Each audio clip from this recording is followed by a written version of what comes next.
Alright, so it's official. EA is cashing out. EA is cashing out to Saudi Arabia, of all people.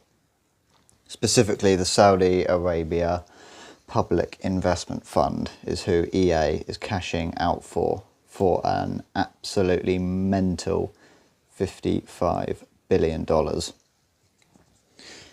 Just to put that into perspective, Star Wars sold for $4 billion. Marvel sold for $5 or $6 billion.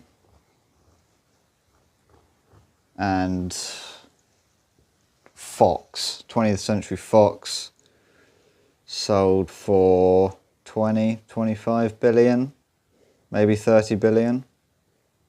Mind you, 20th Century Fox is one of the biggest, longest running movie studios of all time. All of those were bought by Disney as well. But anyway, EA, the slimiest, greediest, most despicable company in the industry, are selling out, cashing out to the Saudi Arabia Public Investment Fund for $55 billion, mainly because they're $20 billion in debt. So, Electronic Arts will go private in a $55 billion all-cash buyout led by Saudi Arabia's Public Investment Fund, Silver Lake, and Jared Kushner's Affinity Partners, the largest leveraged buyout on record and a high-stakes wager that one of gaming's most iconic publishers can scale faster off Wall Street. So, here it actually gives us the specifics of the deal. So EA struck a definitive agreement that values the company at about $55 billion, with stockholders set to receive $210 per share in cash. The consortium of the Saudis, PIF, Silver Lake and Affinity Partners will acquire 100% of EA, and PIF keeping its nearly 10% ownership by rolling those shares into the new private company rather than cashing out. So financing includes roughly $36 billion in equity and $20 billion in committed debt from JP Morgan, with $18 billion expected at close. And then it goes on to say EA will delist after closing, but will remain headquartered in Redwood City, with Andrew Wilson continuing as CEO. So they're going private, essentially. They're going private. They're selling out to Saudi Arabia and they're going private. And they're $20 billion in debt. So, what does this all mean? Well, firstly, it means all of those Star Wars games that we were potentially getting, we're probably not getting those anymore. It's now unlikely that we're getting a Battlefront 3, a Jedi Survivor 3, well, Jedi Survivor / Fallen Order 3, the third game in that trilogy. And there were a couple other Star Wars games that EA was working on, and it's unlikely that we're going to get those now, mainly because EA has to give a 50% cut to Disney every time they make a Star Wars game, meaning they have to sell twice the copies on a Star Wars game to make the same amount of money that they would on a game they own, like Battlefield Battlefield 6, for example. So anyway, what else is going on? Well, Mass Effect studio employees are getting worried. BioWare as well, both owned by EA, and they're getting worried. So employees at BioWare have expressed their concern around the buyout at EA as uncertainty grows around the future of Mass Effect. So there are a lot of unknowns following the $55 billion acquisition of EA, but one of the key concerns is how it will impact developers under the company's umbrella, given the publisher has suddenly saddled itself with $20 billion of debt. As announced on Monday, EA is set to be acquired by a consortium of investors comprised of Saudi Arabia, private equity firm Silver Lake, and investment firm Affinity Partners in what's described as the biggest leveraged buyout in history. While it's unclear whether this will affect the studios behind EA Sports, FC and Battlefield 6 in any significant way, one developer who has expressed concern is BioWare, creators of Mass Effect and more recently Dragon Age, the Veilguard. I'll be honest, I actually don't know what Dragon Age, the Veilguard is. I've never heard of that in my life. BioWare was hit by layoffs earlier this year after Dragon Age, the Veilguard failed to meet sales expectations, and following news of this buyout, there's concerns more could be on the way once the deal goes through. Speaking to Insider Gaming, one anonymous source at the studio said, "Look at the negativity that came from Dragon Age. If we felt it was only going to get worse, then you can imagine what some of us think now." Other employees have noted how they've put feelers out for other jobs because it feels like a matter of time before the studio is impacted once again. Well, the thing is, they have sold out essentially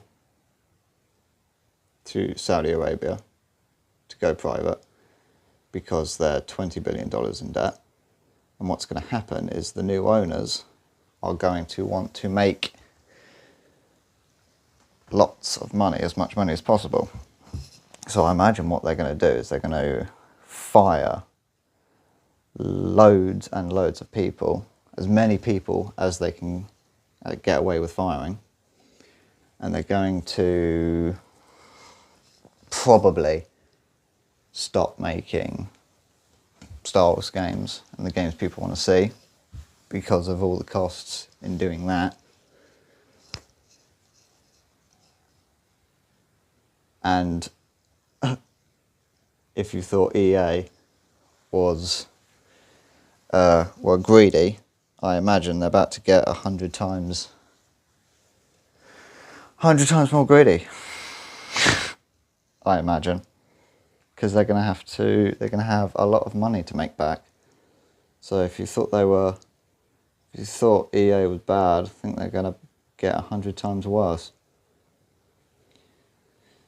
The studio is currently developing the next Mass Effect game, which has already had an extremely troubled development, with these new fears only adding to the atmosphere of uncertainty. According to the report, only a small team was actively working on the sequel at the start of this year, but this had started to increase recently.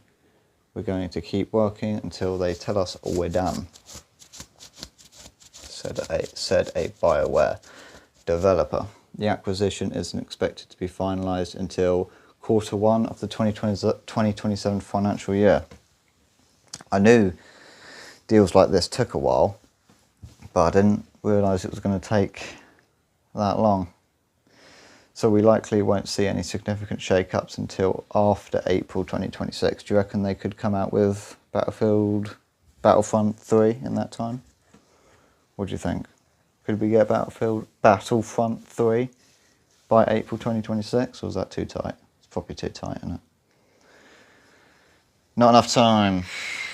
Amid all this uncertainty, a lifeline for the future of Mass Effect might be the confirmed TV adaptation underway at Amazon. I wasn't aware that they were going to do a TV show at Amazon. Several other employees have spoken out about the buyout, speaking to GameFile.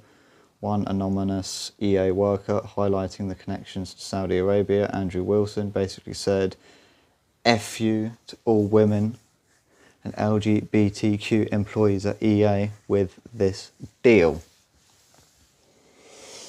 I imagine that's connected to Saudi Arabia's treatment of certain groups of people, and how they also kill people that they don't like, and they also kill people for saying the wrong things as well. Apparently, I didn't realise this. I knew Saudi Arabia were, a bit backwards, but I didn't know they. But apparently, they just full on execute people that they don't like and that say the wrong things. So I didn't know that. And then he went on to say, "I'm nervous about what this means in terms of workforce once the deal is closed, as layoffs usually follow these types of acquisitions, and on a personal level, those future owners are really not in line with my values and beliefs. Saudi Arabia has increased its investment into the gaming space over the past few years.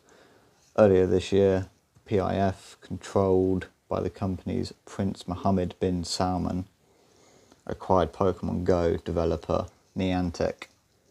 The country also hosts the Esports World Cup as part of its growing investment into the esports space." The main thing that I had been thinking about because of this deal was how much the country of Saudi Arabia doesn't line up with so much of the gaming industry's beliefs and standpoints, if you know what I mean. Saudi Arabia and the modern gaming industry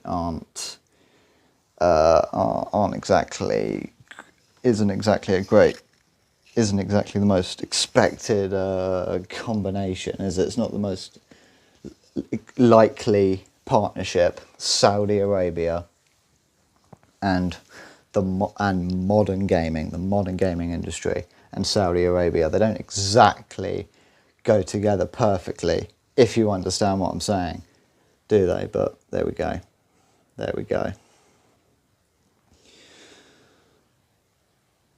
Moral of the story, EA are a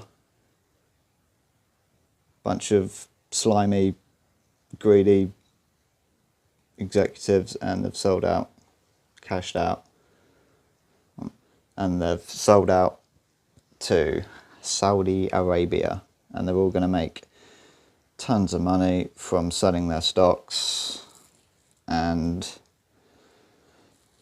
this and that. So fair enough, I guess. Fair enough. And we're definitely never going to get Battlefront 3. That's the only game that I really care about when it comes to EA. It's Battlefront 3. That's the game I want. It's the only game I care about when it comes to EA. Don't really care about EA outside of Battlefront. Sue me. Anyway.